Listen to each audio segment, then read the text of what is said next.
walaupun menurut abjad kita ini umat paling belakang, kan paling belakang kita ini toh, karena Nabi Muhammad adalah Nabi akhir, tapi akan dihisab lebih dulu, lewat di atas sirat lebih dulu, masuk surga lebih dahulu ketimbang umat-umat belakangan. Ketika Rasul mendekati ajal, beliau tanyakan itu kepada malaikat Jibril. Malaikat Jibril berkata, Muhammad jangan khawatir, Allah sudah berjanji, inni haramtul jannata ala sairil anbiya hatta tadkhulaha anta wa haramtuha ala sairil umami hatta tadkhulaha ummatuka. Surga aku haramkan buat seluruh nabi kecuali kalau engkau Muhammad sudah masuk ke dalamnya, dan surga aku haramkan buat seluruh umat kecuali kalau umatmu Muhammad sudah masuk ke dalamnya. Logikanya, walaupun menurut abjad kita umat paling belakang, bakal dihisab paling dulu, lewat di atas sirat paling dulu, masuk surga paling dulu, kalau mampir ke neraka juga paling dulu. Ya resiko. Jangan mau enaknya aja paling dulu. Saudara hadirin yang saya hormati, setelah masa kebangkitan itu jangan dikira begitu bangkit langsung diperiksa, masih menunggu menanti ribuan tahun perhitungan padang mahsyar untuk sampai kepada proses yang disebut yaumul hisab, hari perhitungan. Seorang demi seorang bakal dipanggil. Bayangkan saja, kita se-RT saja di absen, kadang-kadang perlu waktu lama. Ini manusia sejak zaman Nabi Adam sampai datang hari kiamat, satu demi satu disidang di hadapan Qadhi Rabbul Jalil. Status sosial copot sudah waktu itu. Yang pernah jadi hartawan di situ tidak lagi kelihatan kehartawanannya. Yang pernah jadi jenderal tidak lagi dipanggil jenderalnya. Yang ustadz tidak lagi dipanggil al-mukarramnya. Seluruh status sosial selesai. Dipanggillah kita seorang demi seorang menghadap Qadhi Rabbul Jalil. Bagaimana proses penghisaban itu? Pertama proses tanya jawab. Di antaranya ada hadis menyatakan, lan tazula qadama 'abdin yaumal qiyamah hatta yus'ala an arba'i khisalin.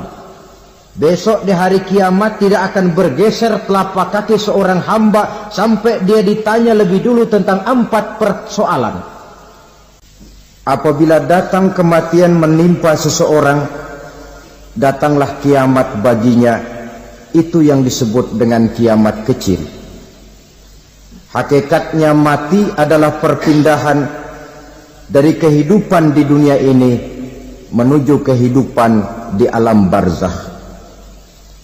Menunggu kita di alam barzakh sampai datangnya saat kiamat, entah 10 tahun, entah 100 tahun, entah 1000 tahun, hanya Allah saja yang maha tahu.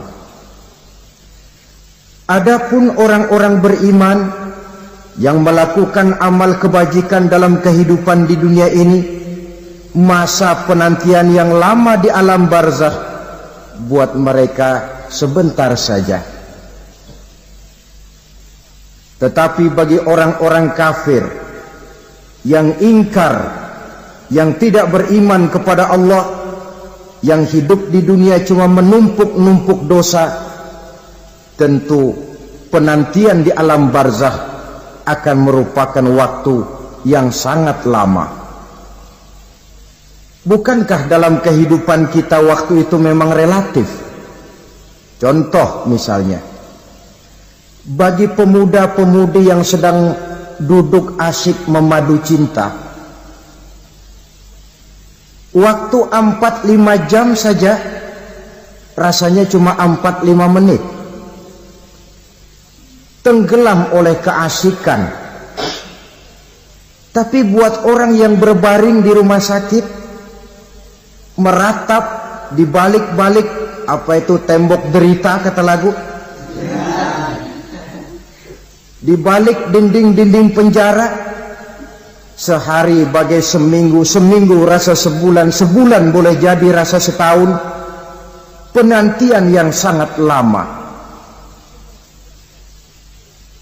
Kapan kiamat itu akan datang? Ini rahasia Allah. Jangankan kita yang orang awam, baginda Nabi sendiri tidak diberitahu oleh Allah kapan kiamat itu akan terjadi. Tetapi sungguh pun demikian, banyak hadis-hadis yang menjelaskan ciri atau tanda-tanda datangnya kiamat. Nah, kalau sudah bicara soal tanda, tanda kiamat itu ada dua. Pertama yang disebut alamatus sughra, tanda-tanda kecil. Ini waktunya masih ada tenggang. Ada yang dinamakan alamatul kubra, tanda-tanda besar, artinya kiamat sudah diambang pintu. Apa tanda-tanda kecil dari datangnya hari kiamat itu? Misalnya kata Nabi, apabila ilmu sudah diangkat oleh Allah, artinya apabila ulama sudah banyak wafat, minat orang belajar agama berkurang, lalu kebodohan nampak merajalela di mana-mana, zina dikerjakan secara terbuka, minuman-minuman keras jadi kebanggaan, itu termasuk di antara tanda-tanda kecil terjadinya hari kiamat. Apalagi misalnya iza waladatil ammatu rabbataha, apabila budak sudah melahirkan tuan. Apa maksudnya? Ada yang mentafsirkan apabila anak sudah bisa membudaki orang tuanya. Orang tua yang melahirkan dia, yang membesarkan dia, demi setelah si anak besar jadi orang berpangkat, bertitel, berharta, berkedudukan.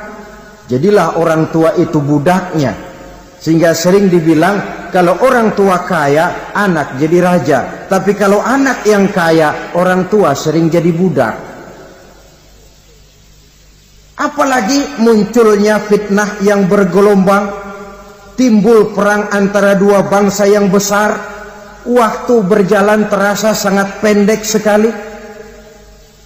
Itu merupakan tanda di antara tanda-tanda kiamat. Termasuk di dalamnya sulit membedakan mana laki, mana perempuan. Kan kalau tanda-tanda kayak begini sekarang sudah banyak kita lihat kan. Ulama banyak wafat, penggantinya sulit. Zina dikerjakan berterang-terangan, minuman keras jadi kebanggaan. Banyak anak membudaki orang tuanya, sulit membedakan mana laki mana perempuan. Kadang-kadang dari belakang kita lihat perempuan bener, begitu kita colek nengok jenggotan.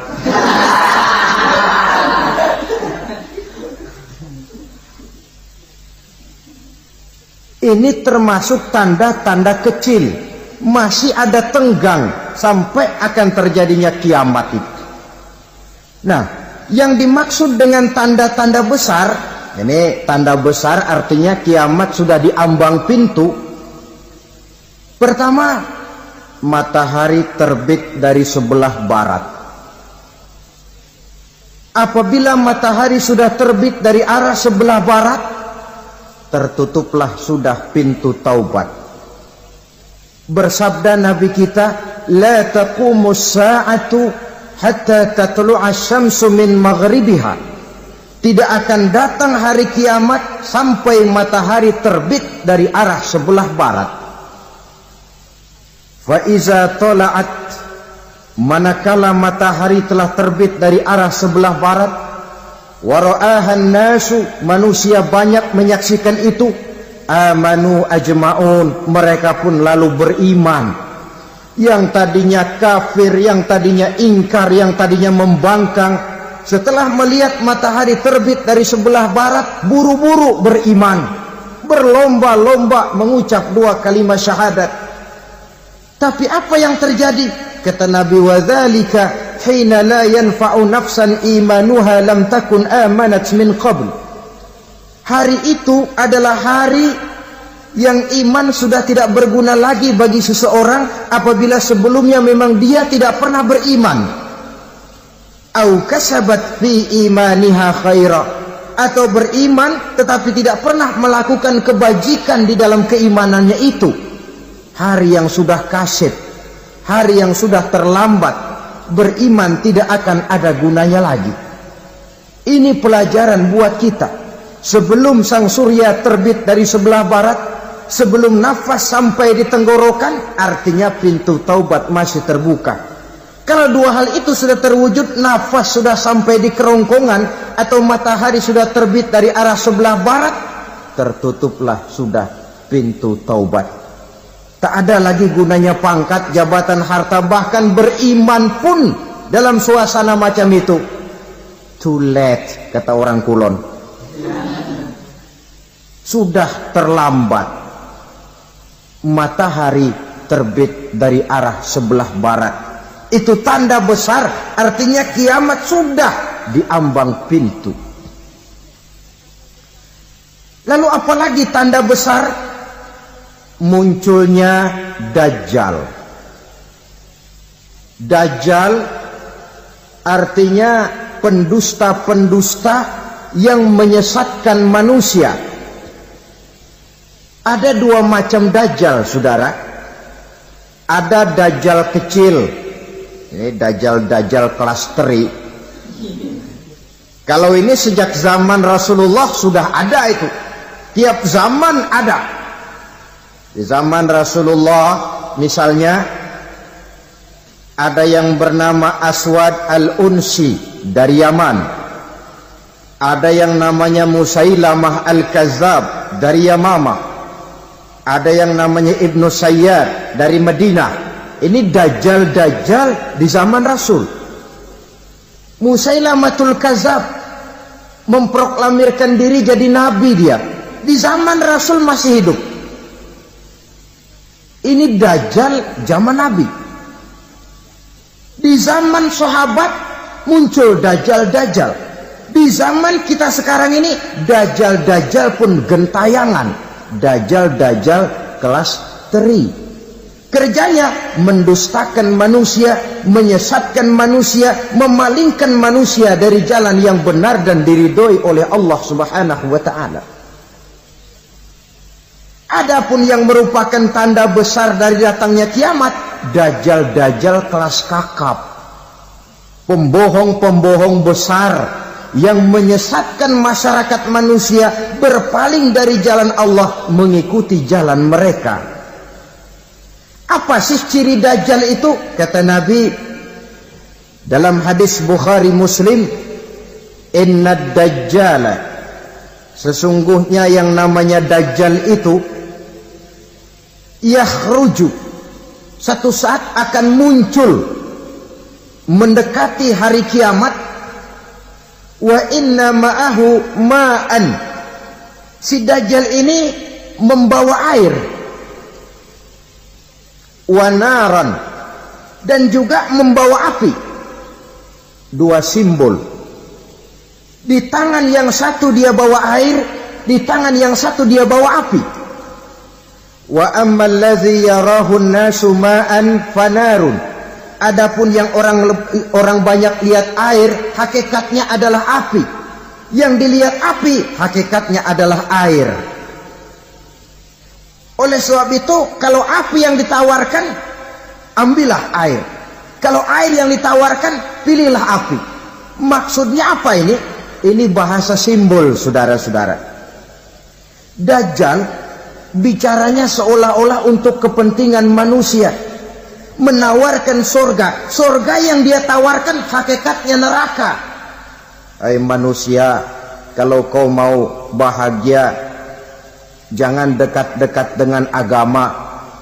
Solat itu tidak efektif dan efisien, tidak produktif dari segi ekonomi itu. Menghadiri majelis taklim cuma buang-buang waktu. Tahajud, tasbih, tahlil, baca Quran, apa itu? Pekerjaan mubazir saja. Hidup ini cuma sekali, masa yang cuma sekali, manfaatkan dengan sebaik-baiknya. Mumpung, dibawanya sifat mumpung tetapi dalam pengertian yang sangat negatif. Bicaranya seolah-olah untuk kepentingan manusia, tetapi sebenarnya menjerumuskan manusia. Menawarkan air, tapi sebenarnya api. Menawarkan api, tapi hakikatnya air. Buat apa kamu sholat? Buat apa kamu bayar zakat? Buat apa kamu puasa? Surga yang dicanangkan Dajjal, hakikatnya neraka. Neraka yang digambarkan Dajjal, pada dasarnya adalah surga. Jadi memutarbalikkan fakta itu kerjaan Dajjal. Yang hak jadi batil, yang batil dibilang hak, yang benar jadi salah, yang salah malah jadi benar. Tuntunan disuruh jadi tontonan, tontonan malah menjadi tuntunan. Itu pekerjaan Dajjal profesinya. Zamannya Nabi Adam, Dajjalnya kan iblis. Betul? Betul. Apa sih gang kerayuan iblis itu? Allah setelah menciptakan Nabi Adam kan bilang, Adam, kau dan istrimu Hawa tinggal di surga ini. Seluruh fasilitas yang ada di surga persilahkan kau nikmati. Satu yang tidak boleh, jangan coba-coba dekati pohon khuldi. Dekat saja jangan, apalagi sampai memetiknya. Datang Dajjal yang namanya iblis ini. Adam, kamu tahu nggak kenapa tidak boleh makan buah khuldi? Ya nggak tahu, pokoknya saya dilarang. Bodoh kamu Dam. Khuldun artinya kekal. Kalau kamu makan itu buah, kau akan kekal di surga buat selamanya. Allah tidak kepengen, maka dilarang kamu makan buah khuldi. Kalau kau ingin kekal di surga Adam, makan saja. Saya bicara begini ini untuk kepentingan kamu Adam. Ini kan ciri-ciri Dajjal. Bicaranya sih seolah-olah untuk kepentingan Nabi Adam, hakikat sebenarnya menjerumuskan Nabi Adam supaya ingkar dan melanggar larangan dari Allah Subhanahu wa ta'ala. Jadi setelah muncul Dajjal, timbul kekacauan-kekacauan di masyarakat. Banyak yang terpengaruh, terpedaya dan terpesona. Termasuk mereka yang memproklamirkan diri jadi nabi. Mereka yang memproklamirkan diri jadi rasul di zaman sesudah Rasulullah wafat, itu adalah Dajjal-Dajjal. Maka saya ingatkan, kalau di zaman kita sekarang ini ada orang ngaku jadi nabi, ada orang ngaku jadi rasul, biar bahasa Arabnya kental, Quran hafal, hadis ribuan hadis hafal, biar pakai serban sampai menyengser ke tanah, bahasa Arabnya fasih, tapi dia mengaku jadi nabi, jadi rasul, kita umat Islam wajib tidak percaya. Wajib untuk tidak percaya. Itulah Dajjal-Dajjal zaman kita sekarang ini. Tidak mustahil mereka datang mempengaruhi orang-orang awam supaya berpaling dari Rasulullah, mengikuti mereka. Nah, di akhir zaman nanti, mendekati hari kiamat, Dajjal ini muncul. Dajjal kelas kakap, menyesatkan masyarakat manusia untuk berpaling dari Islam, mengikuti seruan mereka. Apalagi di antara datangnya kiamat itu, tanda yang besar itu, turunnya Nabiullah Isa Al-Masih, putra Maryam. Menurut berbagai hadis yang sahih, Nabi Isa Al-Masih nanti akan turun lagi. Tidak membawa risalah yang baru, tapi meluruskan risalah Islam ini yang telah banyak ditinggalkan oleh masyarakat. Bahkan ada hadis menjelaskan beliau akan membunuh Nabi, mematahkan kayu-kayu salib, lalu melaksanakan haji dan umrah mengikuti syariat Nabi Muhammad, bukan membawa agama baru.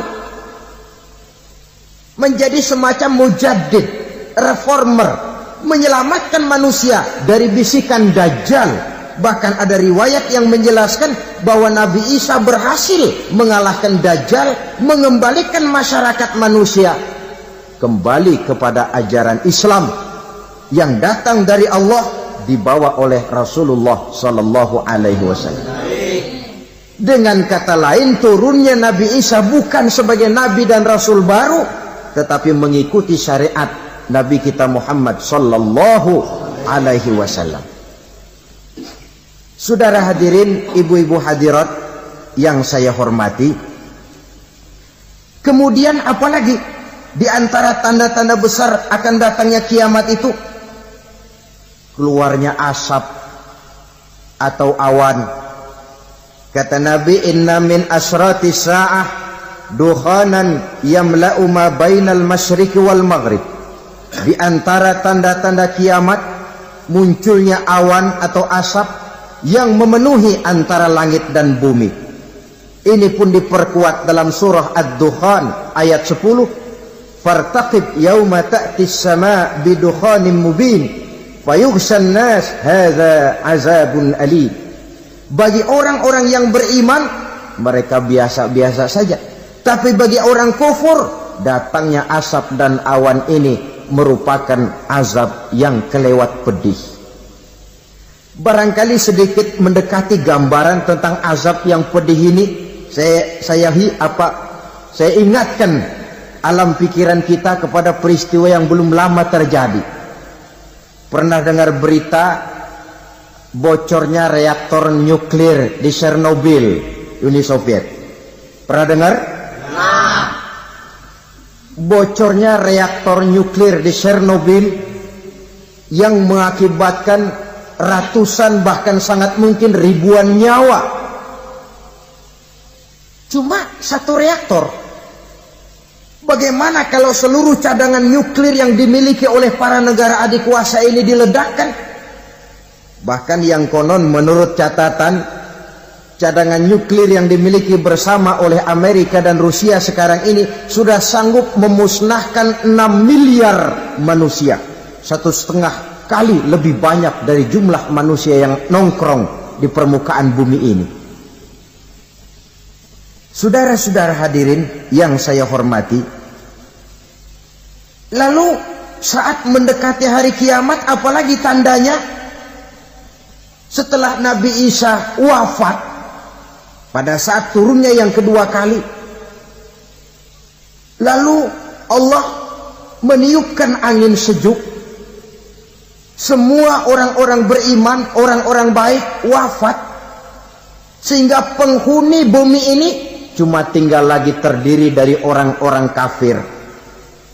Tidak ada lagi di bumi ini yang bisa mengucapkan Allah.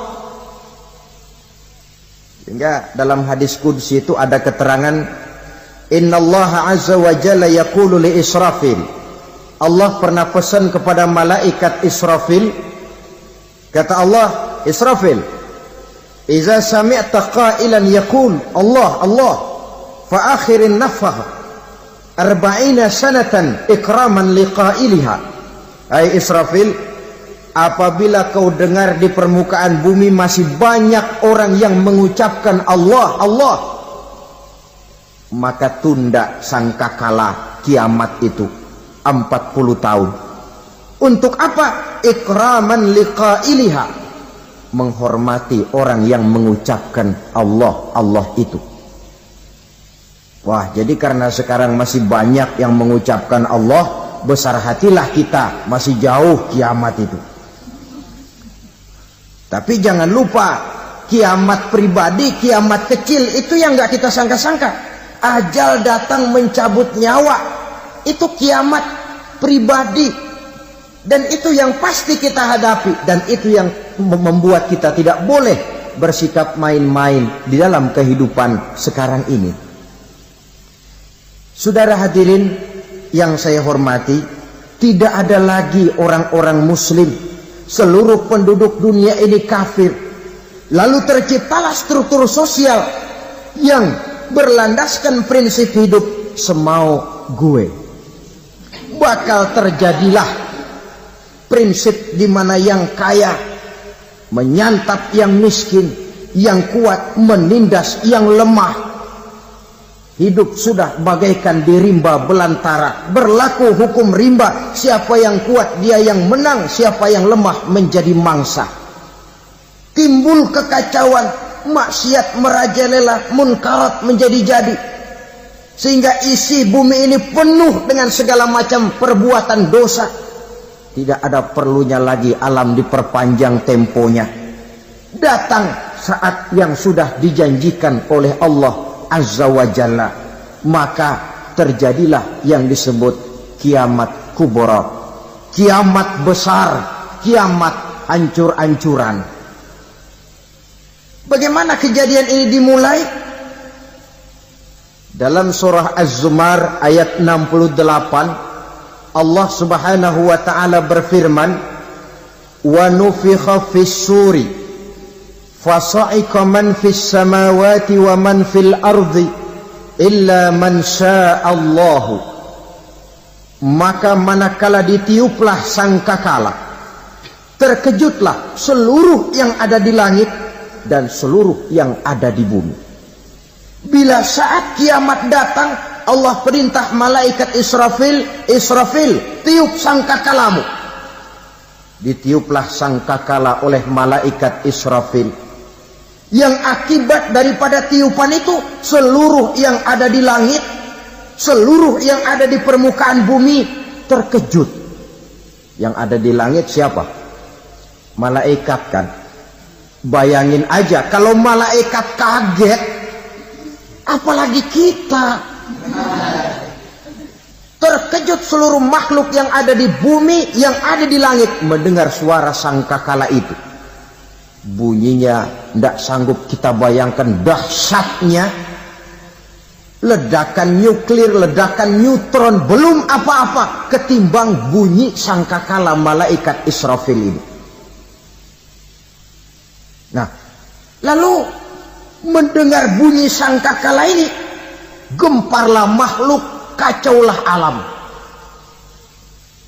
Bumi gempa, planet-planet bertabrakan, gunung meletus, air laut tumpah ke darat, angin topan bertiup, halilintar menyambar. Lalu semua yang bernama hidup mati total. Mati bareng tanpa persiapan. La haula wa la quwata illa billah. Saya kadang-kadang dalam tafakur bermohon, ya Allah, mudah-mudahan saya enggak nemuin kiamat beneran. Ngeri. Tidak bisa kita bayangkan macam apa suasana seperti itu. Allah saja banyak memberikan gambaran, misalnya Al-Qari'ah, wa mal qari'ah, wa ma adraka mal qari'ah. Kejadian yang menggemparkan. Tahukah kamu apa kejadian yang menggemparkan itu? Yauma yakunun nasu kal farasil mabsus wa takunul jibalu kal ihnil manfus. Pada saat itu manusia berterbangan bagai kupu-kupu. Gunung berterbangan seperti kapas ditiup angin. Gunung saja macam kapas, konon lagi manusia. Kematian total, mulai semut sampai gajah mati, jin mati, iblis mati, malaikat mati. Malaikat saja mati. Saudara hadirin yang saya hormati, kematian total yang tanpa persiapan. Orang bilang, Pak, kalau mati bareng begitu yang repot malaikat maut dong ya. Cabut sana, cabut sini. Itu kalau menurut logika kita, mestinya begitu menurut logika. Tapi logika juga yang bilang nggak perlu serepot itu. Sebab untuk mematikan listrik di wilayah DKI, di wilayah Jakarta, nggak perlu tiap rumah didatengin matiin ya lama. Cukup dari kantor pusatnya saja PLN, tekan satu tombol, gelaplah seluruh Jakarta. Saudara hadirin yang saya hormati, kematian total. Lalu setelah kematian total, Planet-planet juga mati, dalam arti tidak bergerak dan beredar. Angin mati, dalam arti tidak bertiup. Air mati, dalam arti tidak ada riak gelombang. Pokoknya semua mati. Kullu nafsin za'iqatul maut, semua yang bernafas mati. Dalam ayat lain, kullu man 'alaiha fan, semua yang ada di permukaan bumi fana. Yang kekal cuma Allah Subhanahu wa ta'ala. Yang paling belakang mati malaikat maut dan malaikat Israfil. Tapi mati juga sesuai dengan janji Allah. Menurut hadis Bukhari Muslim dari Abi Hurairah, masa tenggang waktu antara kematian total pada tiupan sangkakala pertama dengan proses kebangkitan pada tiupan sangkakala kedua 40 lamanya. Tidak dijelaskan oleh Abi Hurairah 40 jam, apa 40 hari, apa 40 tahun. Hadis-hadis cuma menyebutkan 40 saja. Sunyi alam, yang tinggal cuma Allah saja lagi. Ketika itu Allah berseru-seru, katanya, limanil mulkul yauma, siapa para penguasa hari ini?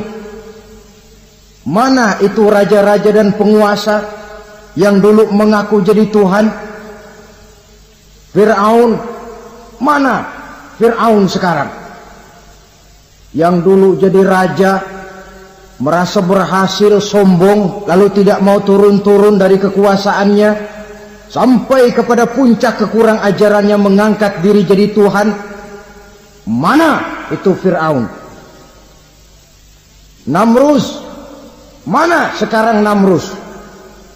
La ilaha illa ana, ternyata tidak ada Tuhan lain selain daripada aku, kata Allah. Proses kemudian, saudara-saudara, turunlah hujan dari langit. 40 lamanya hujan itu. Tidak jelas juga 40 jam apa 40 hari. Setelah air turun membasahi, datanglah tiupan sangkakala yang kedua. Semua yang bernama mati bangkit dari kuburnya masing-masing. Ini yang disebut Yaumul Ba'thi, hari kebangkitan. Allahu Akbar. Pada saat kita bangkit dari kubur kita masing-masing, kumpul di padang mahsyar namanya. Bayangin aja, saya sendiri nggak sanggup bayangin. Manusia sejak zaman Adam sampai zaman kiamat kumpul bareng di tempat sama. Berapa banyaknya itu?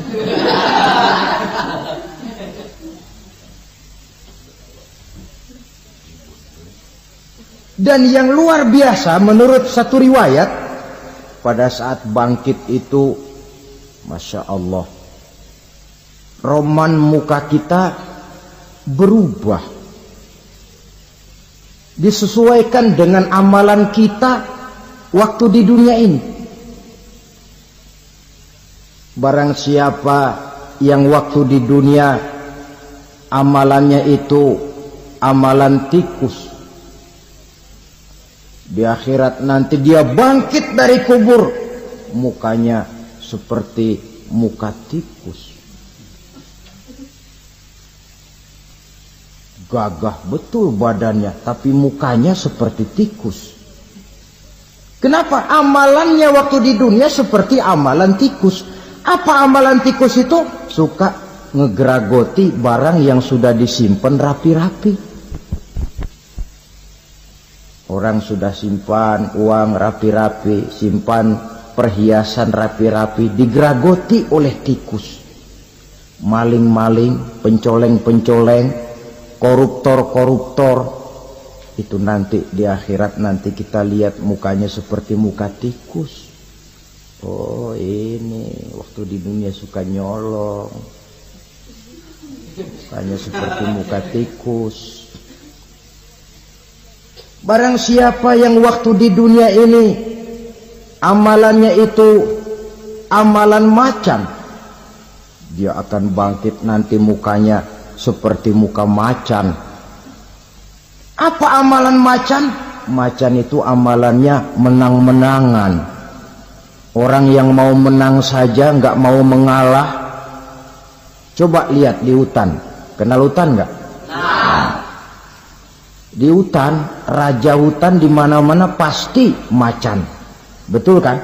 Betul. Padahal hutan belum pernah bikin pemilihan umum. Tapi macan tidak peduli ada pemilihan umum apa tidak, pokok saya raja. Sebab apa? Macan jadi raja itu bukan karena benar, tapi karena kuat jadi raja. Setelah dia jadi raja, rakyat hutan yang mesti dilindungi malah dimakan oleh raja macan. Kambing rakyat hutan dimakan oleh macan. Ayam rakyat hutan dimakan oleh macan. Itu nanti kita lihat di akhirat itu mukanya seperti muka macan, gagah betul. Lalu barang siapa yang di dunia ini amalannya itu seperti amalan anjing, nanti dia punya muka seperti muka anjing. Apa amalan anjing? Pertama, anjing itu kalau disuruh jaga rumah, dia tidak bisa membedakan mana maling, mana tamu. Biar yang datang maling, kalau bawa tulang, anjing kalem.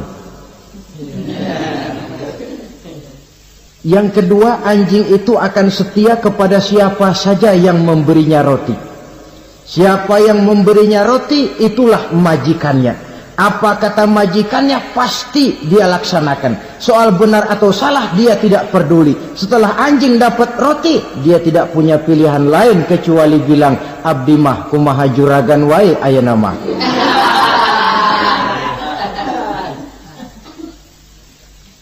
Saudara hadirin yang saya hormati, berkumpul di padang mahsyar, tiap orang sibuk dengan persoalannya masing-masing. Matahari waktu itu didekatkan oleh Allah, panas luar biasa. Ada yang saking panasnya itu mencucurkan peluh keringat sampai sebatas mata kakinya. Ada yang keringatnya sampai sedengkulnya. Ada yang keringatnya sampai sepusatnya. Ada yang keringatnya mengalir sampai sebahunya. Ada yang kelelap oleh keringatnya sendiri, sementara orang di sampingnya nggak apa-apa. Bergantung lagi amalan dia waktu di dunia ini. Saudara-saudara, sebagian orang dalam kepanikan padang mahsyar berombong-rombong datang mereka menghadap Nabi Adam. Ya Adam, anta abal bashar. Hai Adam, Tuhan adalah bapak moyang manusia. Kami sebentar lagi akan disidang, dimintakan pertanggungan jawab. Tolonglah kami, hai Adam. Kata Nabi Adam, jangankan nolongin sampean, saya sendiri tanggung jawab di hadapan Allah. Ketika dulu tidak boleh makan khuldi, saya serobot. Sudahlah, urus diri masing-masing saja, nafsi. Begitu kata Nabi Nuh, begitu kata Nabi Ibrahim. Tiap orang bertanggung jawab sendiri-sendiri. Ketika itulah saudara-saudara, nikmatnya menjadi umat Nabi besar Muhammad sallallahu alaihi wasallam. Sebab apa? Walaupun menurut abjad kita ini umat paling belakang, kan paling belakang kita ini toh, karena Nabi Muhammad adalah Nabi akhir. Tapi akan dihisap lebih dulu, lewat di atas sirat lebih dulu, masuk surga lebih dahulu ketimbang umat-umat belakangan. Ketika Rasul mendekati ajal, beliau tanyakan itu kepada malaikat Jibril. Malaikat Jibril berkata, Muhammad jangan khawatir, Allah sudah berjanji, inni haramtul jannata ala sairil anbiya hatta tadkhulaha anta. Wa haramtuha ala sairil umami hatta tadkhulaha ummatuka. Surga aku haramkan buat seluruh nabi kecuali kalau engkau Muhammad sudah masuk ke dalamnya. Dan surga aku haramkan buat seluruh umat kecuali kalau umatmu Muhammad sudah masuk ke dalamnya. Logikanya, walaupun menurut abjad kita umat paling belakang, bakal dihisab paling dulu, lewat di atas sirat paling dulu, masuk surga paling dulu, kalau mampir ke neraka juga paling dulu. Ya resiko. Jangan mau enaknya aja paling dulu. Saudara hadirin yang saya hormati, setelah masa kebangkitan itu jangan dikira begitu bangkit langsung diperiksa, masih menunggu menanti ribuan tahun perhitungan padang mahsyar untuk sampai kepada proses yang disebut yaumul hisab, hari perhitungan. Seorang demi seorang bakal dipanggil. Bayangkan saja, kita se-RT saja di absen, kadang-kadang perlu waktu lama. Ini manusia sejak zaman Nabi Adam sampai datang hari kiamat, satu demi satu disidang di hadapan Qadhi Rabbul Jalil. Status sosial copot sudah waktu itu. Yang pernah jadi hartawan di situ tidak lagi kelihatan kehartawanannya. Yang pernah jadi jenderal tidak lagi dipanggil jenderalnya. Yang ustadz tidak lagi dipanggil al-mukarramnya. Seluruh status sosial selesai. Dipanggillah kita seorang demi seorang menghadap Qadhi Rabbul Jalil. Bagaimana proses penghisaban itu? Pertama, proses tanya jawab. Di antaranya ada hadis menyatakan, lan tazula qadama 'abdin yaumal qiyamah hatta yus'ala an arba'i khisalin. Besok di hari kiamat tidak akan bergeser telapak kaki seorang hamba sampai dia ditanya lebih dulu tentang 4 persoalan. Tentang ilmunya. Kemana ilmu itu diamalkan? Tentang umurnya. Di mana umur itu dihabiskan? Tentang masa mudanya. Kemana masa muda itu dipakai? Tentang hartanya. Dari mana harta itu didapat dan kemana harta itu dibelanjakan. Ini termasuk proses tanya jawab. Jadi kalau istilah pengadilan dunia, nama Fulan bin Fulan. Kamu waktu di dunia diberikan umur panjang untuk apa? Pernah mengalami masa muda, kemana kau habiskan masa remajamu? Kau diamanahkan ilmu, dengan apa ilmumu kau amalkan? Kau diberikan harta, dari mana harta kau dapat, kemana kau belanjakan? Tak seorang pun yang bisa mungkir. Sebab apa? Dikala itu yang menjadi saksi bukan orang. Yang menjadi saksi adalah seluruh anggota badan kita. Tangan bicara, kaki jadi saksi terhadap seluruh amalan yang pernah kita kerjakan pada saat kehidupan di alam dunia ini. Selesai proses tanya jawab, lalu diperlihatkan buku catatan kita waktu hidup di dunia ini. Jangan lupa Allah itu menyiapkan 2 superkomputer kepada kita. Sebelah ditempelin sebelah kanan, yang sebelah tempelin di sebelah kiri. Komputer itu namanya Raqib dan Atid. 2 malaikat yang apabila baik kita lakukan, refleks saja akan menulis kebajikan kita. Jahat kita kerjakan, akan tertulis. Catatan itu nanti diperlihatkan kepada kita. Waduh, alangkah malunya pada saat diperlihatkan catatan kita, buku rapot kita merah melulu. Barangkali diperiksa sambil diomelin, brengsek lo. Buku merah melulu begini, bagaimana waktu hidup di dunia? Tidak cukup diperlihatkan buku catatan kehidupan, rekaman kehidupan. Rekaman kehidupan kita secara utuh sejak terlahir sampai ajal datang merenggut nyawa. Barangkali mirip dengan video sekarang ini. di mana terekam dengan baik seluruh kegiatan kita, sejak yang sekecil-kecilnya sampai kepada yang sebesar-besarnya. Untuk kemudian kita pun menerima balasan. In khairan fa khairun wa in syarran fa syarrun. Kalau baik ya baik balasannya, kalau jahat ya jahat juga balasannya. Catatan-catatan kita diberikan. Kalau banyak kebajikannya diberikan di tangan kanan dengan cara yang halus. Kalau banyak kejahatannya diberikan dari sebelah kiri atau dilempar dari belakang. Itulah sebabnya sejak di dunia ini kita sudah mohon kepada Allah. Ketika berwudu membasuh tangan kanan, apa kita bilang? Allahumma a'tini kitabi biyamini wa hasibni hisaban yasira. Ya Allah, berikan saya kitab di tangan kanan, dan kalau saya memang perlu dihisap, hisaplah saya yang seringan-ringannya. Tangan kiri berlindung kita kepada Allah, jangan sampai diberikan kitab di tangan kiri atau dari arah sebelah belakang. Wa a'udzubika an tu'tiya kitabi bishimali aw min wara'i zuhri, dari arah sebelah belakang. Na'udzubillah min dzalik. Setelah selesai lewat proses penghisaban, lewat mizan, timbangan, maka yang sudah selesai dihisab itu bergeraklah menuju sirat, jembatan yang terbentang menuju surga melalui neraka.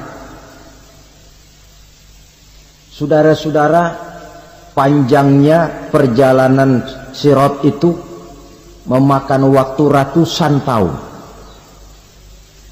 Tetapi orang yang lewat di atas sirat pun macam-macam, bergantung amalannya ketika di dunia ini. Ada yang lewat di atas sirat itu kalbarkil khatib, seperti kilat yang menyambar, lep, sudah sampai dia di surga. Cepat bukan main. Ada yang lewat di atas sirat itu seperti orang lari-lari. Ada yang lewat di atas sirat itu seperti orang jalan biasa. Ada yang sambil merangkak, ada yang sambil ngesor, ada yang sambil gelayutan, ada yang selamat sampai ke ujung ke surga, ada yang tergelincir jatuh masuk ke dalam neraka, bergantung amalannya dalam kehidupan di dunia sekarang ini. Tiap kita akan melewati yang namanya sirat ini. Saudara-saudara kaum muslimin yang saya hormati,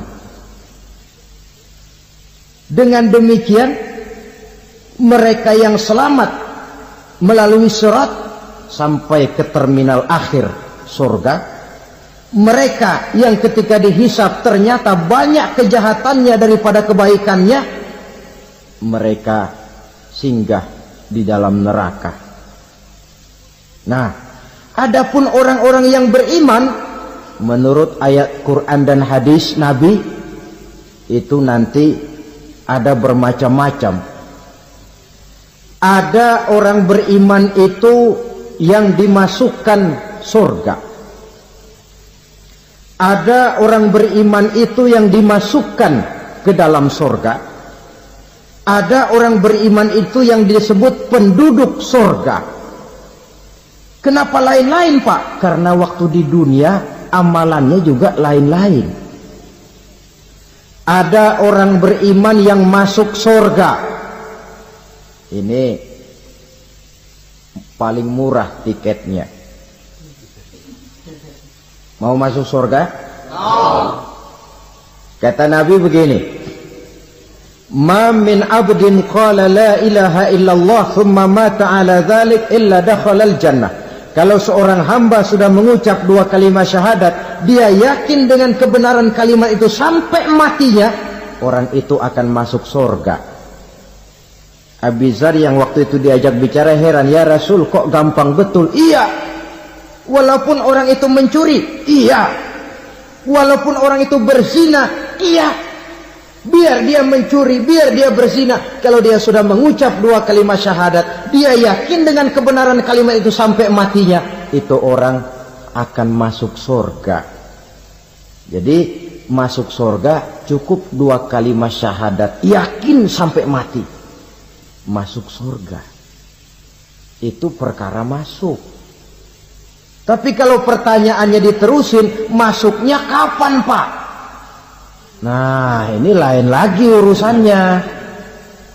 Sebab ada yang masuknya itu langsung, ada yang mampir dulu.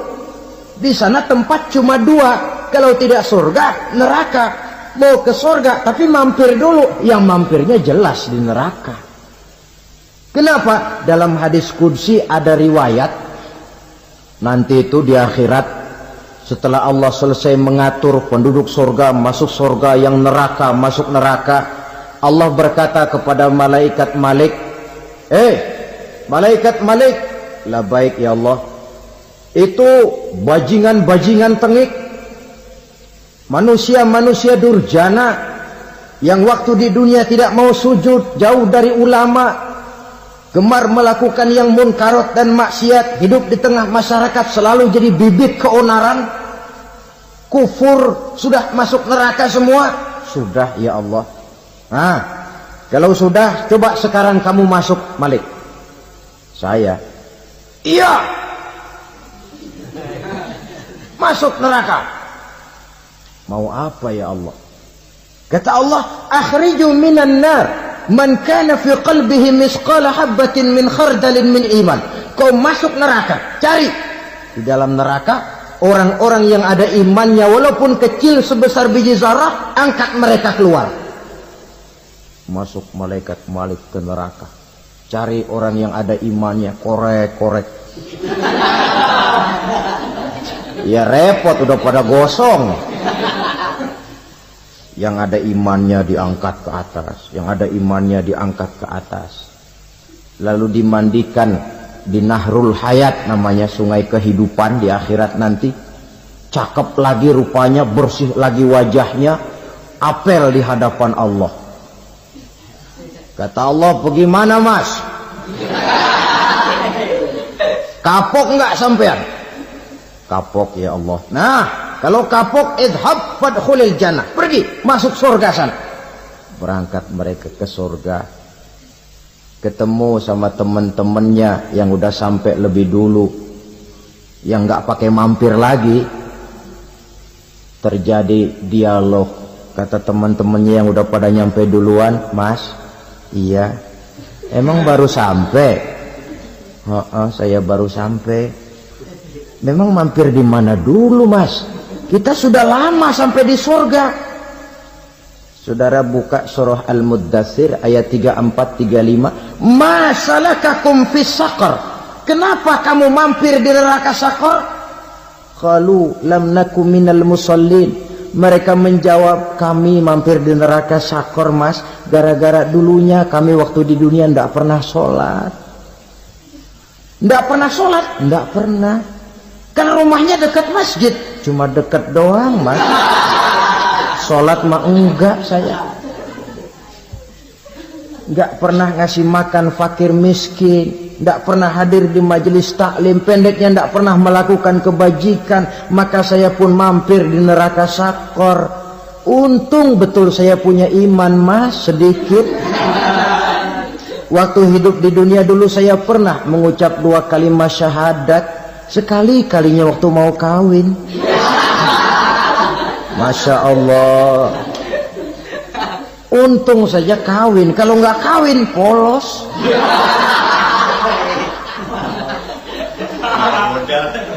Itu juga pengulu sudah setengah mati ngajarin. Asyhadu alla, asyaduaan, asyaduaan.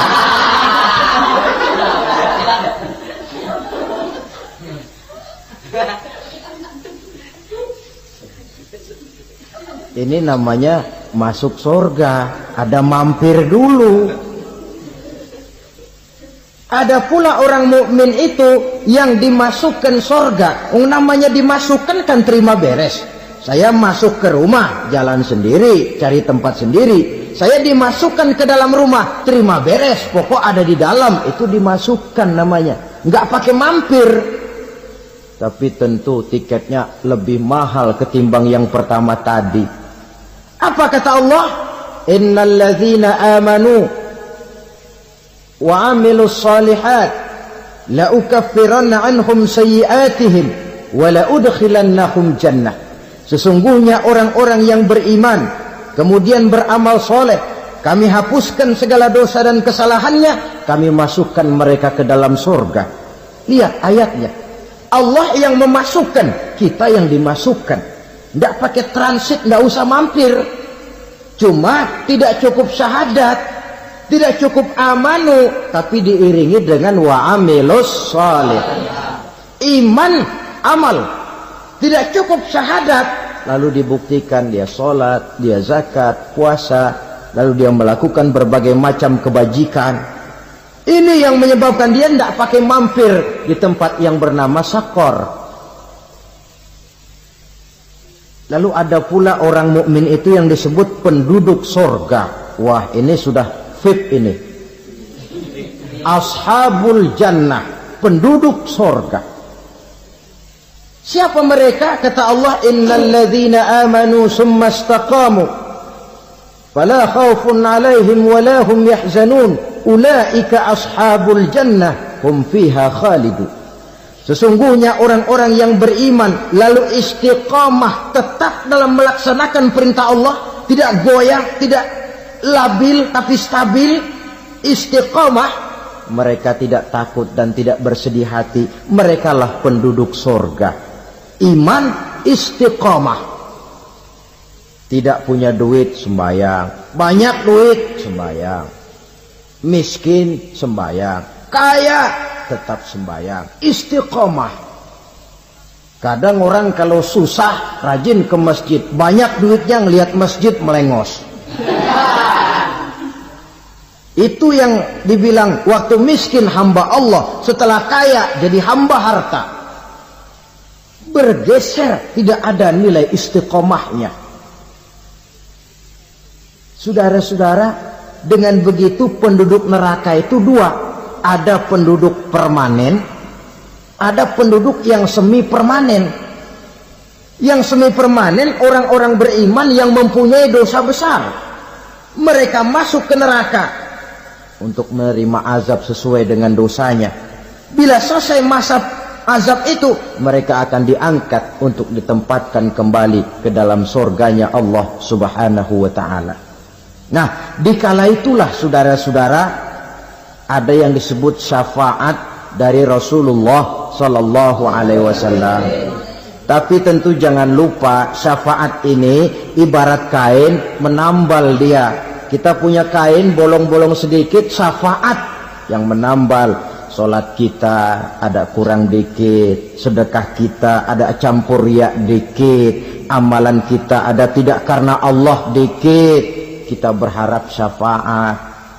Jadi biarlah kain masih bolong-bolong, yang penting punya kain. Tapi kalau kainnya tidak ada, yang ditambal apanya? Sholat tidak, puasa tidak, zakat tidak, berharap syafaat saja. Ya, terlalu berlebihan itu. Saudara hadirin yang saya hormati, apabila selesai proses penghisaban, proses penghitungan, maka dikala itulah manusia terbagi dalam dua kelompok besar. Fariqun fil jannah wa fariqun fis sa'ir. Sekelompok orang-orang beruntung yang masuk ke dalam surga, dan sekelompok lagi masuk ke dalam neraka. Akan memakan waktu untuk menceritakan sifat surga dan neraka, tapi insya Allah pada kesempatan pertemuan lain saya sampaikan. Namun sebagai gambaran umum cukuplah saya sampaikan sebuah hadis qudsi. Allah jelaskan, a'dadtu li'ibadiyas salihin ma la 'ainun ra'at wa la uzunun sami'at wa la khatara fi qalbil bashar. Aku sediakan buat hamba-hambaku yang soleh, yang tidak pernah terlihat oleh mata, tidak pernah terdengar oleh telinga, dan belum pernah terdetik dalam hati manusia. Jadi kenikmatan surga belum pernah dilihat mata, belum pernah didengar telinga, belum pernah terdetik dalam hati. Pedihnya azab neraka belum pernah terlihat mata, belum pernah terdengar telinga, belum pernah terdetik dalam hati. Saudara hadirin yang saya hormati, oleh karena itu sebagai uraian akhir daripada kiamat ini, marilah sama-sama kita memanfaatkan hidup dengan sebaik-baiknya supaya jangan timbul penyesalan di hari kemudian nanti. Mudah-mudahan kita seluruhnya diselamatkan Allah dari azab neraka dan mendapat surga dan ridhonya. Sekian dan demikianlah pertemuan kita kali ini. Terima kasih banyak atas segala perhatian. Mohon maaf atas segala kekurangan. Usikum wa nafsi bitaqwallah. Wassalamualaikum warahmatullahi